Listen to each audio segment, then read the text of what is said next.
బొమ్మల కథలు. సంపన్నపురం అనే పల్లెటూర్లో మహేశ్వర్ పెద్ద వ్యాపారి. అతని అహంకారం, డబ్బు మీద అత్యాశ రోజురోజుకీ పెరుగుతున్నాయి. అతని భార్య వనజ చాలా తెలివైంది. ఆమెప్పుడూ భర్తకు మంచి సలహాలు ఇస్తూ ఉండేది. కాని మహేశ్వర్ తన అహంకారంతో భార్య మాటను లెక్కచేసేవాడు కాదు. స్త్రీకి బుద్ధి మతి తక్కువ అనే అపోహతో ఉండేవాడు. మహేశ్వర్ లెక్కల పుస్తకం చూస్తూ గర్వంగా ఒకరోజు వనజతో ఇలా అన్నాడు.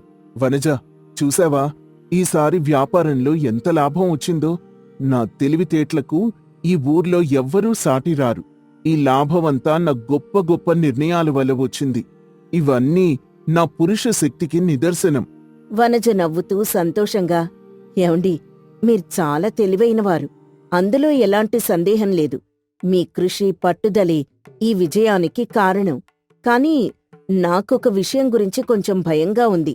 మీ వ్యాపార భాగస్వామి భానుప్రకాష్ నాకంత మంచివాళ్లా అనిపించటం లేదు. అతని కళ్లల్లో దురాశ, మాటల్లో మోసం కనిపిస్తోంది. మహేశ్వర్ కోపంగా గట్టిగా, ఏంటి? భానుప్రకాష్ గురించి నువ్వేంటిలా మాట్లాడుతున్నావు? అతన్ని చూసి నువ్వు భయపడుతున్నావా? వనజ, నువ్వొక స్త్రీవి. నీకు వ్యాపారం గురించి, లావాదేవీల గురించి ఏం తెలుసు? భానుప్రకాష్ నాకు అద్భుతమైన, ఏ పారిశ్రామికవేత్తకు దొరకని వ్యాపార అవకాశాలు చూపిస్తున్నాడు. అతనే నాకీ లాభాలొచ్చేలా చేస్తున్నాడు. అతని అనుభవాన్ని అనుమానించకు. ఏమండి, నేనతన్ని అనుమానించటం లేదు. కాని వ్యాపారంలో అతి నమ్మకం కూడా మంచిది కాదు. అతని మాట తీరులో, నవ్వులో ఏదో మోసం దాగి ఉన్నట్లు నాకనిపిస్తోంది. మీరతన్ని పూర్తిగా నమ్మద్దు. మీరు పెట్టబోయే కొత్త పెట్టుబడి గురించి మరోసారి ఆలోచించండి. ముఖ్యంగా మన పూర్వీకుల్నుండి వచ్చిన ఈ పచ్చని పొలం మన ఆస్తికి మూలం. ఆ పొలాన్ని తాకట్టు పెట్టి డబ్బు తీయడం నాకేమాత్రం ఇష్టం లేదు. భూమిని తాకట్టు పెట్టడమంటే భవిష్యత్తును తాకట్టు పెట్టడమే. మహేశ్వర్ నవ్వుతూ వెటకారంగా, వివేకం లేని మాటలు. నువ్వు కేవలం ఇంటి వ్యవహారాలు మాత్రమే చూడగలవు. నీకు వ్యాపారం గురించి ఏమీ తెలీదు. ఇది పెద్ద లాభం వచ్చే అవకాశం. 10,000 పెట్టుబడి పెడితే కొన్ని రోజుల్లో 20,000 వస్తాయి. ఈ అవకాశం నా జీవితంలో ఇంకెప్పుడూ రాదు. ఈ స్వల్ప లాభం కోసం నువ్వు భయపడుతున్నావు. నువ్వు నీ ఇంటి పనులు చూసుకో వెళ్ళి. నా వ్యాపారంలో, నా గొప్ప నిర్ణయాల్లో జోక్యం చేసుకోకు. నా ధైర్యాన్ని నువ్వు ప్రశ్నించకు. వనజ దుఃఖంతో కళ్లల్లో నీళ్లతో, ఏమండి, నేను మీకు అడ్డు చెప్పడం లేదు. నేను మీ శ్రేయస్సు కోరి చెప్తున్నాను. కేవలం నా మనసులో ఉన్న భయాన్ని, ఒక స్త్రీకుండే దూరదృష్టిని చెప్తున్నాను. మీరు నా మాట వినకపోతే ఏదో పెద్ద నష్టం జరగబోతున్నట్టు నాకనిపిస్తోంది. ధనం కంటే మీ క్షేమం, మన పరువు, భవిష్యత్తు ముఖ్యం. మీ అహంకారం మీ తెలివిని దిగజారుస్తుంది. ధనం లేకపోతే పరువెక్కడిది? ధనం ఉంటేనే గౌరవం. నువ్వు నీ ధర్మసూక్తులు పక్కన పెట్టు. నేనీ రోజు భానుప్రకాష్తో కలిసి వెళ్లి ఆ పొలాన్ని తాకట్టు పెట్టి డబ్బు తీసుకుంటాను. నా సంపదను ఎవ్వరూ ఆపలేరు. మహేశ్వర్ అహంకారంతో భార్య మాటని అలుసుగా తీసుకుని వెళ్ళిపోయాడు. వనజ బాధగా తన భర్తకు మంచి జరగాలని, తన భర్త తెలివిని, అహంకారం నాశనం చేయకూడదని దైవాన్ని వేడుకుంది. వనజ తన బాధను తీర్చుకోడానికి ఆ పల్లెటూరి పక్కనే ఉన్న మఠంలో ఉన్న వృద్ధ గురువు దగ్గరికి వెళ్ళింది. గురువుగారు, నమస్కారమండి. నా భర్త అహంకారం, అతి నమ్మకం వల్ల నా మాట వినడం లేదు. ఆయన తన వ్యాపార స్నేహితుడైన భానుప్రకాష్ చేసే మోసంలో పడబోతున్నాడు. నేనేం చెయ్యాలి? ఆయనకు పెద్ద నష్టం జరగకుండా ఎలా కాపాడాలి? అమ్మా, నీవు చాలా తెలివైందానివి. నీ భర్తకు తెలియని దూరదృష్టి నీకుంది. పురుషుడు శక్తికి ప్రతీక, స్త్రీ జ్ఞానానికి ప్రతీక. భర్త అహంకారం, మోహంతో కళ్ళు మూసుకుంటే భార్య కళ్ళు తెరిచి ఉంచాలి. నీవు నీ భర్తకు అడ్డు చెప్పడం కంటే ఆ మోసాన్ని సాక్ష్యంతో నిరూపించు. నువ్వొక పంచె. నీవా భాగస్వామ్యం గురించి అన్ని రహస్య వివరాలు సేకరించు. భానుప్రకాష్ పన్నాగాల్ని కనిపెట్టు. అప్పుడు నీ సలహాకు విలువుంటుంది. నీ కృషి నీ భర్త కళ్ళు తెరిపిస్తుంది. ఆ రోజు మహేశ్వర్ భానుప్రకాష్తో కలిసి వెళ్లి తమ పొలాన్ని తాకట్టు పెట్టి పెద్ద మొత్తంలో డబ్బు తీసుకున్నాడు. భానుప్రకాష్ ఆ డబ్బును దొంగిలించి త్వరగా ఊరు విడిచి పారిపోవాలని రహస్యంగా ప్రణాళిక వేశాడు. వనజ గురువు చెప్పిన మాట విని భానుప్రకాష్ కార్యకలాపాల గురించి రహస్యంగా గమనించింది. రామచంద్రయ్య అనే నమ్మకమైన పాత సేవకుడు వనజకు సహాయం చేశాడు. మహేశ్వర్ సంతోషంగా ఇంటికొచ్చి వనజతో ఇలా అన్నాడు. వనజ, చూడు ఎంత డబ్బొచ్చిందో. నువ్వు భయపడ్డావు కదా, ఈ డబ్బుతో మన వ్యాపారం ఇంకో 10 రెట్లు పెరుగుతుంది. ఇప్పుడు నువ్వు నన్ను గౌరవిస్తావు చూడు. యాండి, డబ్బుని జాగ్రత్తగా ఉంచండి. నాకు భానుప్రకాష్ మాటలు అబద్ధంలా అనిపిస్తున్నాయి. అతనేదో కుట్ర పన్నుతున్నట్టు నా మనసు చెప్తోంది. అతనిక్కడి వర్తకుడితో మాట్లాడకుండా పట్టణంలో ఉన్న నకిలీ వర్తకుణ్ణి ఒప్పించడానికి చూస్తున్నాడు. మహేశ్వర్ కోపంగా చిరాగ్గా, మళ్ళీ అవే పాత మాటలా? నువ్వు నా అదృష్టాన్ని చూడలేకపోతున్నావు.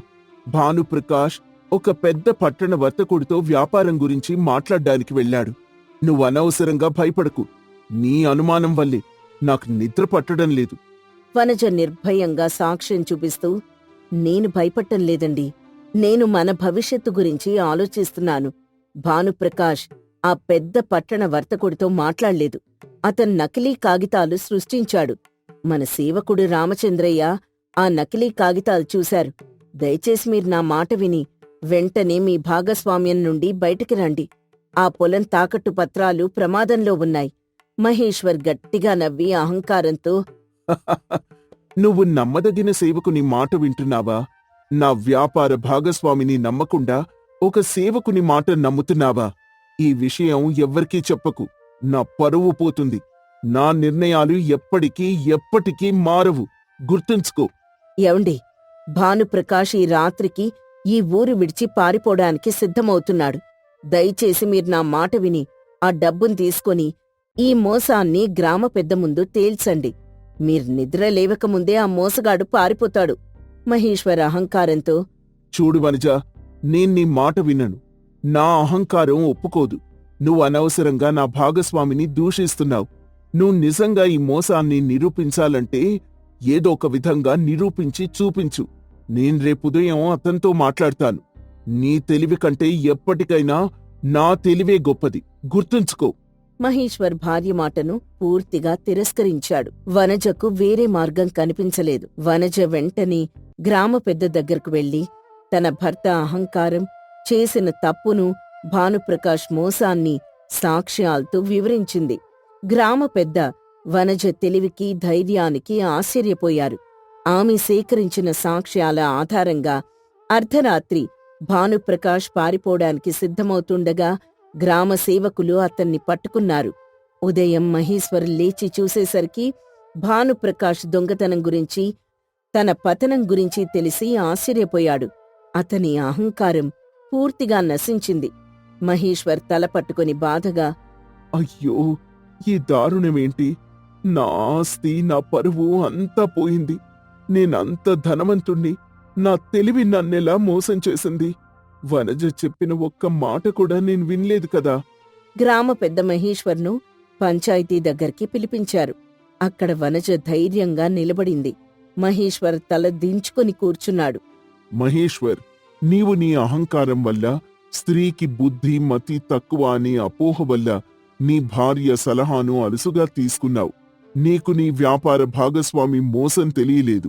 నీకు డబ్బు సంపాదించడం తెలుసు కాని మనుషుల్లోని మోసాన్ని, నమ్మకమైన మనిషి ఎవరో గుర్తించడం గాని ఇవి మాత్రం తెలియవు. నీ భార్య వనజ తన తెలివితేటలతో, ధైర్యంతో మోసాన్ని పట్టుకుంది. ఈ రోజు నీ ఆస్తిని, పరువుని కాపాడింది నీ భార్యే. నీవు వ్యాపారంలో గెలిచావు కాని జీవితంలో ఓడిపోయేవాడివి. మహేశ్వర్ తలదించుకొని కళ్లల్లో నీళ్లతో, అయ్యగారు, నా తప్పు నేను ఒప్పుకుంటున్నాను. నా అహంకారమే నన్ను నాశనం చేసింది. నేను వనజ మాట విని ఉంటే నా జీవితం నాశనమయ్యేది కాదు. నా జ్ఞానంలోనే లోపం ఉంది. వనజ వినయంగా, ప్రేమగా, ఏమండి, మీరు బాధపడకండి. నేను మీ సలహాల్ని ఎప్పుడూ గౌరవిస్తాను. మీరు నా మాట వింటే చాలు. మన కుటుంబం సురక్షితంగా ఉంటుంది. వనజ, నన్ను క్షమించు. నువ్వు నాకిచ్చిన అన్ని సలహాల్ని నేను అహంకారంతో తిరస్కరించాను. ఈ రోజు నా ధనం, నా పరువు, నా జీవితం అంతా నువ్వే కాపాడావు. నేను నిన్ను చాలా బాధ పెట్టాను. నువ్వు నా జీవితంలో దైవంతో సమానం. మహేశ్వర్, భానుప్రకాష్ నుండి నీకు రావాల్సిన డబ్బు మొత్తం నీకు తిరిగి లభిస్తుంది. కానీ ఒక విషయం గుర్తుంచుకో, నీవెప్పుడు పెళ్ళాం చెప్పిన మాట అని దాన్ని అలుసుగా తీసుకోకూడదు.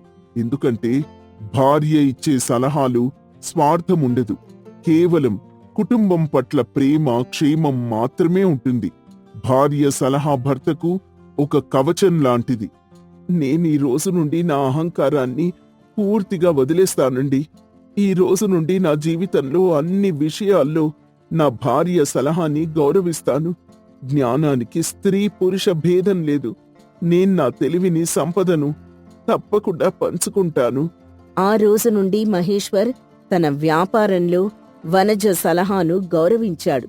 వారి వ్యాపారం మరింత అభివృద్ధి చెందింది.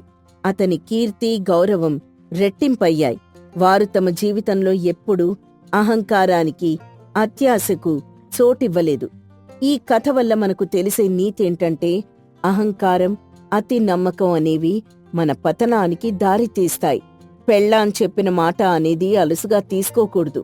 ఎందుకంటే భార్య సలహాలు స్వార్థముండదు. కేవలం ప్రేమ, దూరదృష్టి మాత్రమే ఉంటాయి. కుటుంబ సభ్యుల నుండి, ముఖ్యంగా భార్య నుండి వచ్చే మంచి సలహాలను గౌరవించడం అనేది ఒక తెలివైన వ్యక్తి లక్షణం. జ్ఞానానికి లింగ భేదం లేదు. మల్లెపల్లి గ్రామంలో సీతమ్మకు సీను అనే కొడుకున్నాడు. సీను చిన్నతనంలోనే సీతమ్మ భర్త చనిపోతాడు. అప్పట్నుంచి సీతమ్మ సీనుని కంటికి రెప్పలా కాపాడుకుంటూ పెంచుతుంది. సీను వట్టి అమాయకుడు, అన్నెం పుణ్యం తెలియని వ్యక్తి. సరిగ్గా లోకజ్ఞానం కూడా తెలియదు. అందుకే సీతమ్మ తన కొడుకుని జాగ్రత్తగా పెంచుతుంది. సీను పెరిగి పెద్దవాడవుతాడు. కాని అమాయకత్వం మాత్రం పోదు. ఊర్లో అందరూ సీను అమాయకపు చక్రవర్తి అని అల్లరి చేసేవాళ్లు. కొంతకాలానికి సీతమ్మకు ఆరోగ్యం పాడవుతుంది. ఒకరోజు సీతమ్మ సీనుని పిలిచి ఇలా అంటుంది: సీను, ఇంతకాలం నేను కాయకష్టం చేసి నిన్ను పెంచాన్రా. నా వయసు పైబడి ఆరోగ్యం క్షీణించింది. ఇప్పుడు నేను పనిచేయలేకపోతున్నాను. ఇల్లు గడవడం కూడా కష్టంగా మారింది. ఇలాంటి సమయంలో నువ్వు మాత్రమే ఇంటిని ఆదుకోగలవు. అమ్మా, నేనేం చేయగలను? ఇప్పటివరకు అంతా నువ్వే చూస్తున్నావు. అసలేం చేయాలో నాకు తెలీదు. చెప్పమ్మా, నువ్వేం చెప్తే అది చేస్తాను. అది కాదు నాన్నా, నేనున్నంతకాలం నీకే లోటు లేకుండా చూసుకున్నాను. కాని ఇప్పుడు పరిస్థితులు మారిపోయాయి. నువ్వు కష్టపడితే తప్ప ఇల్లు గడవదు. అందుకని ఊళ్ళోకి వెళ్ళి ఎక్కడైనా, ఎవరి దగ్గరైనా పనిలో చేరి పని చేసి నువ్వు డబ్బు సంపాదిస్తే తప్ప మన ఇల్లు గడవదురా.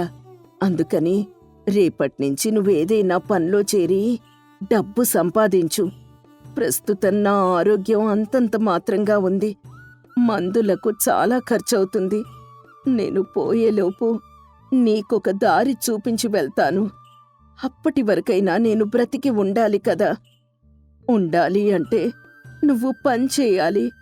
కొంచెం కష్టమైనా ఓర్చుకొని పనికి వెళ్ళు నాన్నా. అలాగే అమ్మా, నువ్వు చెప్పినట్టుగానే చేస్తాను. రేపే ఊర్లోకి వెళ్ళి పని కోసం వెతుకుతాను. మరుసటి రోజు సీను ఊర్లోకి వెళ్లి పని గురించి అందర్నీ అడుగుతాడు. కాని సీను అమాయకత్వానికి ఎవ్వరూ పనివ్వరు. ఒకచోట, శంకరన్న, మీ కొట్లో ఏదైనా పనుంటే ఇవ్వన్నా. ఇంట్లో పరిస్థితి సరిగ్గా లేదు. అమ్మకు ఒంట్లో బాగుండడం లేదు. పని చేయలేకపోతుంది. నేను పనిచేసి అమ్మను బాగా చూసుకోవాలి. నువ్వు చెప్పింది బాగానే ఉంది సీను. కానీ ఈ మధ్య వ్యాపారాలు అంతంత మాత్రంగానే ఉన్నాయి. ఈ సమయంలో నా కొట్లో మనిషిని పెట్టి జీతం ఇచ్చేంత పరిస్థితి నాకు లేదు. ఏమీ అనుకోవద్దు. సీను పని గురించి ఊరంతా తిరిగి తిరిగి అలసిపోయి ఇంటికొస్తాడు.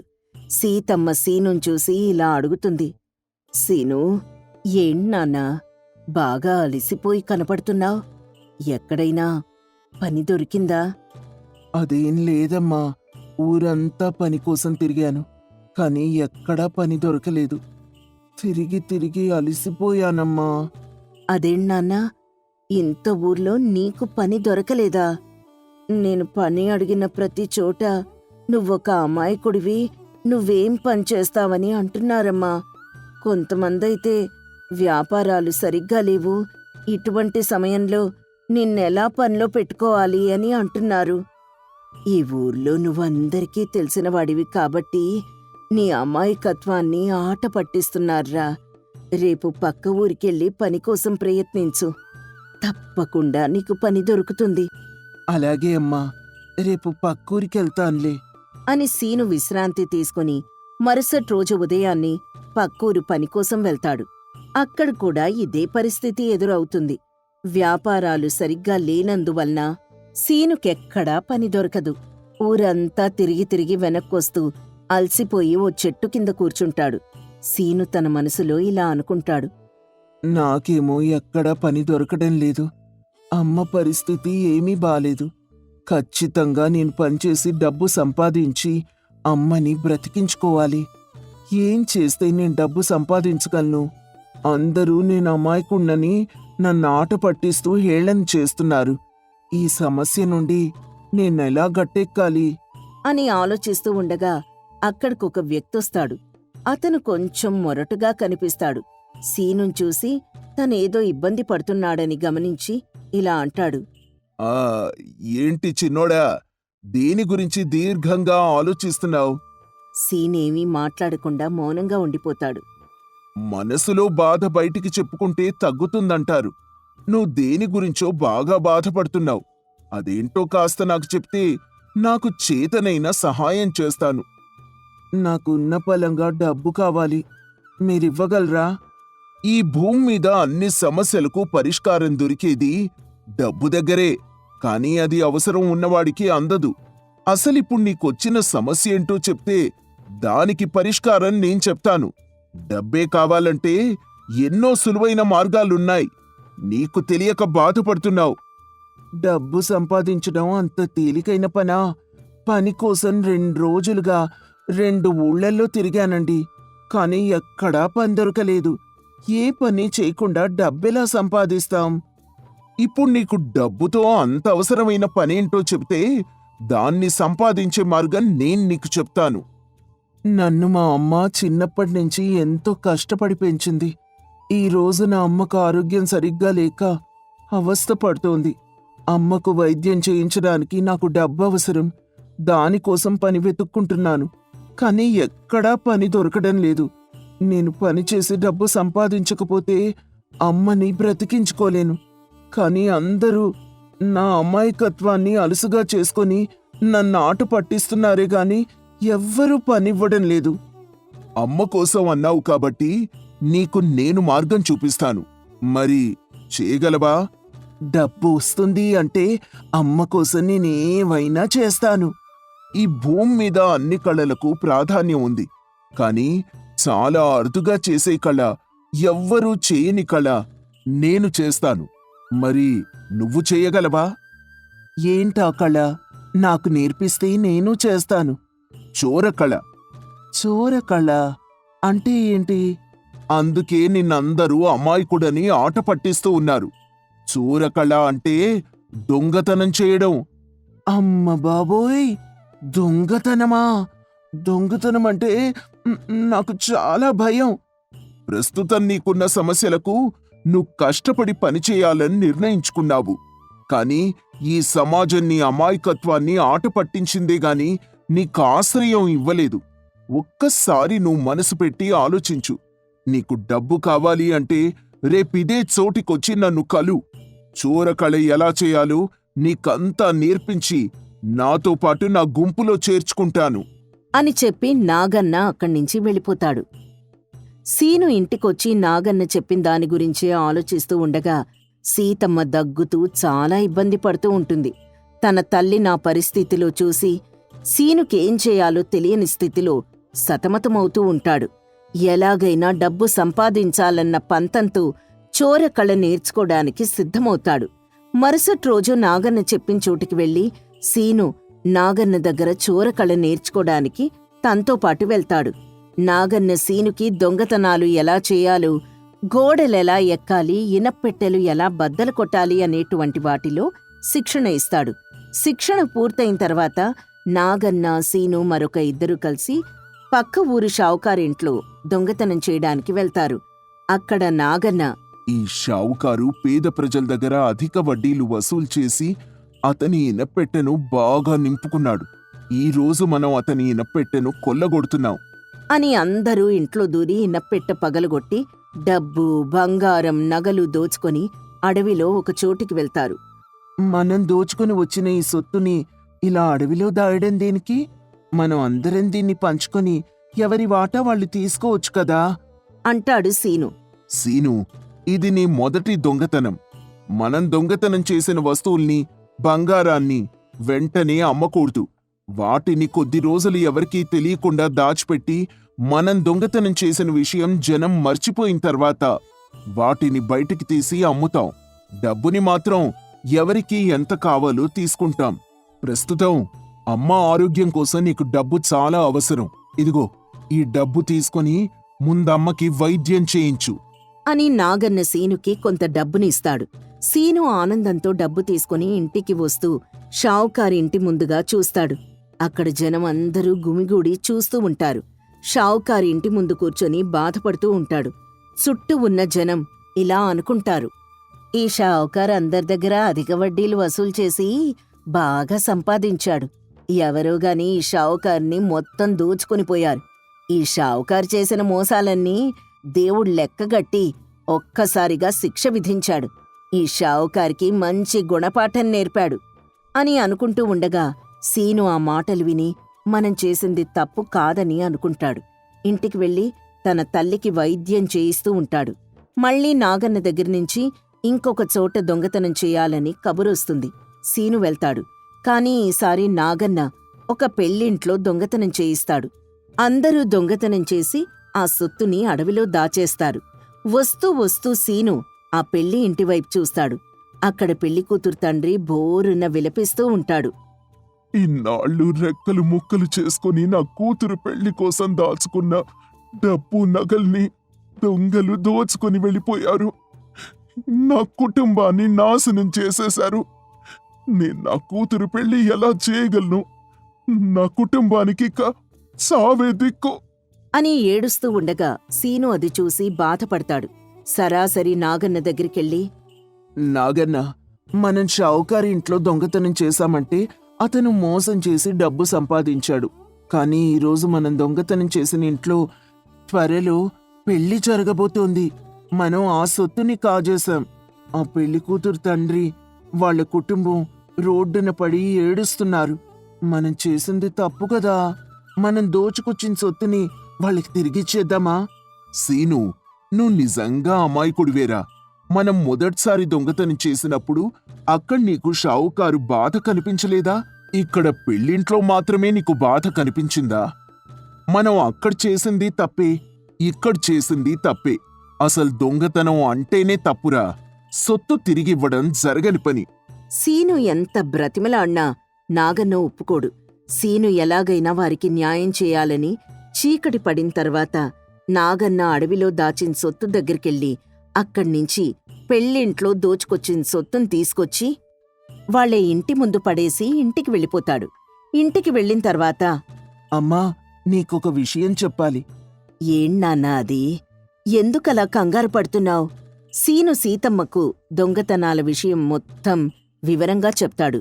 అంతా విన్న తర్వాత సీతమ్మ సీనుతో ఇలా అంటుంది. సీను, తెలిసి చేసినా తెలియక చేసినా తప్పు తప్పేరా. ఇలా ఒకరి దగ్గర దొంగతనం చేసి సంపాదించడం తప్పే. కాబట్టి నువ్వు రేపే నీ తప్పు ఒప్పుకొని పోలీసుల దగ్గర లొంగిపో నాన్నా. వీలైతే నాగన్నను కూడా పోలీసులకు పట్టించు. వాడు దొంగతనం చేసిన సొమ్ముని తిరిగి ఎవరిది వారికి ఇప్పించు. చేసిన తప్పుని కొంచెమైనా సరిదిద్దుకో అని చెప్తుంది. తల్లి మాట జవదాటకుండా సీను మరుసటి రోజు ఉదయాన్నే పోలీసులకి లొంగిపోయి దొంగతనం చేసిన సొత్తు ఎక్కడ దాచారో దాన్ని మొత్తం పోలీసులకి అప్పజెప్పి నాగన్నను, అతని గుంపును పోలీసులకి పట్టిస్తాడు. సీను అమాయకత్వాన్ని వాడుకొని తనని దొంగగా మార్చిన నాగన్నను పోలీసులు శిక్షిస్తారు. నాగన్నను పట్టించినందుకుగాను అమాయకుడైన సీనుని మన్నించి విడిచిపెడతారు. తర్వాత సీను చేసిన పని మెచ్చుకుని ఊర్లో అతనికి పనిస్తారు. ఆ రోజు నుంచి సీను చక్కగా పనిచేసుకుని తన తల్లిని పోషించుకుంటాడు.